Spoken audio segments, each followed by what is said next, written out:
Ricardo Reis, deputado do Chega, confronta uma polémica que abalou o ensino superior, a alegada pressão sobre o reitor da Universidade do Porto para admitir 30 alunos sem cumprir a nota mínima. Enquanto isso, Carneiro afirma que a demissão do reitor seria um disparate. O ministro da Educação, o reitor, ou as regras do próprio sistema. Ricardo Reis deixa claro, a prioridade são os alunos, vítimas de uma situação caricata e prejudicial às suas vidas e projetos. Prepare-se para uma análise direta, sem meias palavras, onde interesses políticos e ambições pessoais se cruzam com a educação e o futuro de estudantes portugueses. São nossos convidados Sofia Pereira, deputada do PS, também secretária-geral da Juventude Socialista, está connosco por videochamada, e aqui nos estúdios da SIC Notícias estão connosco João Pedro Louro, é presidente da JSD e deputado do PSD, e também Ricardo Reis, deputado do Chega. Sofia Pereira, eu vou começar por si. Se o Partido Socialista não defende a demissão do reitor, o que lhe pergunto é o que é que o responsável deve explicar em toda esta polémica? De facto, este tema já tem uma proporção épico-dramática e, portanto, no contingente do acesso ao ensino ao curso de Medicina da Faculdade de Medicina da Universidade do Porto, há uma nota mínima de 14 valores que deve ser um marco para que se possa ingressar nesse mesmo curso. Aqueles que não tiverem essa nota, uma nota inferior, não podem, aliás, têm de ser excluídos e, portanto, aquilo que o senhor diretor da Faculdade de Medicina da Universidade do Porto parecia querer era, de facto, martelar aqui um conjunto de alunos para que pudessem, abaixo da nota que está estipulada na lei, ingressarem no curso de Medicina. E, portanto, isto parece mais ou menos evidente e sobre isso não deveria haver tema, mas existe. O que eu acho aqui dramático... Na opinião do PS? Eu acho mesmo, o que é aqui dramático e o que me cria alguma angústia é que, por exemplo, o Sr. Ministro dirige-se ao Sr. Reitor da Universidade do Porto chamando-lhe mentiroso. Isto é uma coisa sem precedentes. Quer dizer, nós estamos a poucos dias do início do ano letivo e temos o Sr. Ministro a arrastar mais uma vez a educação e o ensino superior para o drama absoluto. E, portanto, eu aproveito também para dizer que, obviamente, que isto é um tema que nós queremos ver esclarecido, será certamente esclarecido na Assembleia da República, em lugar próprio, mas aproveito para dizer que quando o Sr. Ministro chama de mentiroso ao Sr. Reitor, promovendo cada vez mais este drama, eu aproveito para devolver, porque mentira e mentiroso foi na altura de campanha eleitoral e também de programa de governo, o Sr. Primeiro-Ministro, o Sr. Ministro, quando nem no programa de governo, nem na campanha eleitoral disseram e enganaram as pessoas, não disseram que iríamos ter aumentos nas propinas, não disseram que iríamos ter... Sofia, bem, não nos vamos aqui, é de facto um tema importante, mas não nos vamos desviar do que está aqui a ser debatido. O que pergunto, e aproveito as suas palavras para perguntar ao João Pedro Louro se compreende a indignação do Ministro da Educação ao convocar aquela conferência de imprensa negando ter sido qualquer tipo de pressões. E eu compreendo porque este episódio, para além de caricato, é um episódio que, de facto, de grande irresponsabilidade. E não dignifica as instituições. Não dignifica, sobretudo, a Universidade do Porto, que merecia, por ser, de facto, uma importante instituição deste país, não merecia ter à frente alguém com este nível de irresponsabilidade. E eu falo de irresponsabilidade, em primeiro lugar, por parte da Faculdade de Medicina, que, de facto, decidiu alterar as regras do jogo a meio de um concurso de acesso ao mestrado integrado de Medicina e, portanto, eu lamento, sobretudo, que se brinque de forma tão leviana com a vida de 30 estudantes que mudaram de forma drástica a sua vida e foi criada uma expectativa de entrarem no mestrado integrado em Medicina e, portanto, não podemos brincar com a vida de estudantes desta forma, sobretudo porque há, de facto, aqui uma grande irresponsabilidade, em primeiro lugar, por parte da Faculdade de Medicina, mas, em segundo lugar, por parte do reitor.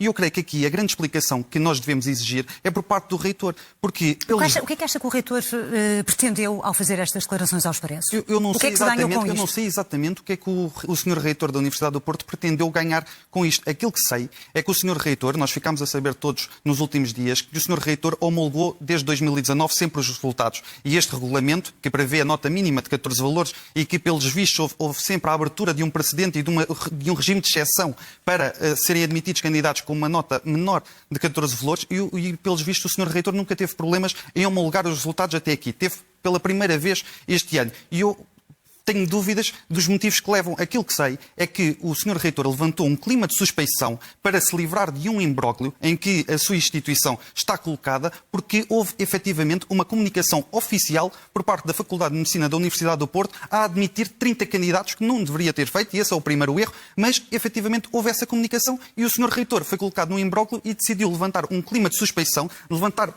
pressões que ninguém sabe quais são e, portanto, o Sr. Ministro fez muito bem e eu creio que nesta história toda, neste episódio que eu volto a dizer caricato, o Sr. Ministro foi, de facto, o único adulto na sala. E pergunto ao Ricardo Reis como é que o Chega olha para toda esta polémica. Quem é que aqui tem razão? O Ministro da Educação a ficar indignado ou o Reitor da Universidade que faz este tipo de declarações? Dizer que é muito importante, de facto, que o Chega esteja neste debate e neste tema, por uma questão muito simples. Porque há a tendência, como podemos ver, de ter a Sofia Pereira, do PS, deputada do Partido Socialista, a defender o reitor, que curiosamente faz parte do Conselho Estratégico do Partido Socialista, e a acusar o ministro de ser o grande culpado disto tudo. E depois termos o João Pedro Louro, deputado do PSD, a defender o ministro e a acusar o reitor. Então como é que o Chega se posiciona nesta polémica? É aí que eu vou chegar, dizer que o Chega está aqui para defender duas coisas. A verdade e os alunos, que de facto são os verdadeiros prejudicados, e as suas famílias. Dizer que de facto é uma situação muito caricata, porque não haveria aqui nenhuma... ou seja, não deveria nunca ter sido abertas aquelas 30 posições da forma que foram, mas também nada ainda pode tornar concreto que o Ministro tenha ou não exercido pressões sobre o reitor. Portanto, o que nós defendemos aqui, sim, por isso chamamos o Ministro e o reitor ao Parlamento, é que em sede de comissão, em sede de Parlamento, seja feita essa investigação, seja também possível, durante a audição, perceber o que realmente aconteceu, tirar as devidas consequências e também perceber como podemos solucionar isto. Porque importa dizer...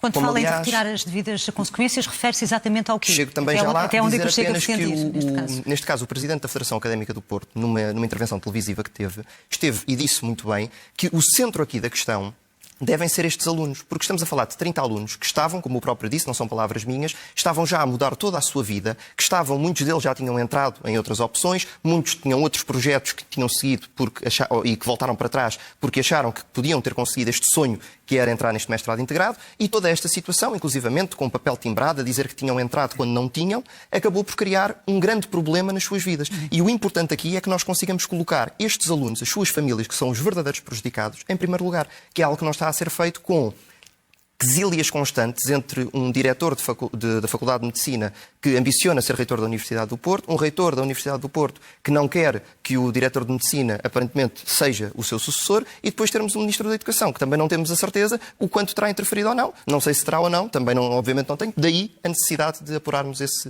facto. E nesta última ronda de perguntas, lança aqui um desafio idêntico aos três, começando pela Sofia Pereira. Em relação a esta audição, os vários partidos têm pedido para os dois, tanto o Ministro como o reitor, serem ouvidos na Assembleia da República. Que perguntas é que o PS vai dirigir aos dois?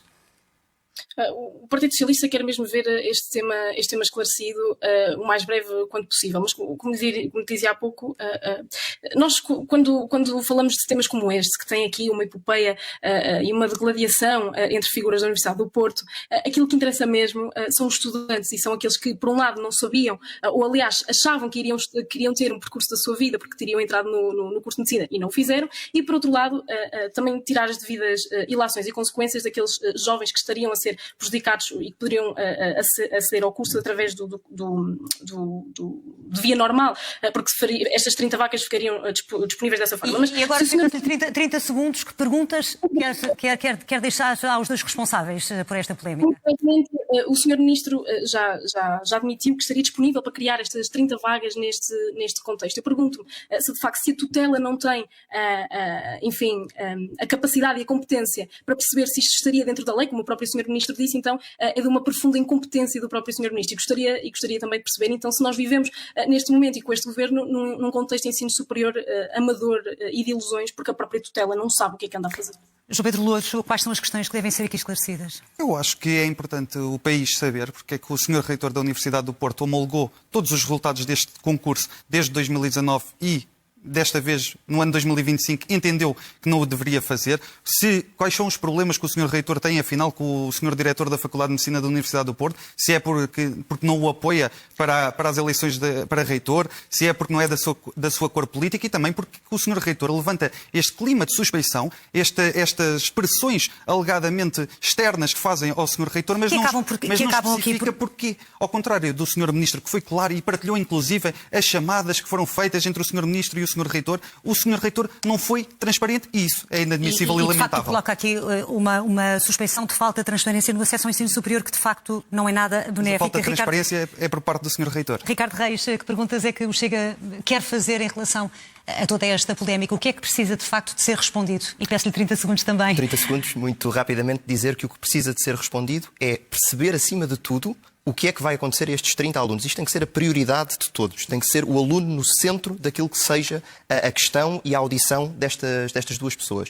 Dizer também que é necessário compreendermos o porquê disto também estar a acontecer e, de facto, quais as motivações pessoais que possam haver ou não, de ambição do ponto de vista político, do ponto de vista de mudança ou de promoção até em termos de cargos e, naturalmente, perceber de que lado é que esteve a base do erro e o porquê destes alunos estarem a ser prejudicados, porque, volto a dizer, devem ser eles o centro daquilo que seja esta audição. No fim de contas, esta polémica vai muito além de debates e acusações. Estamos a falar da vida de 30 alunos, das regras do ensino superior e da transparência das nossas instituições.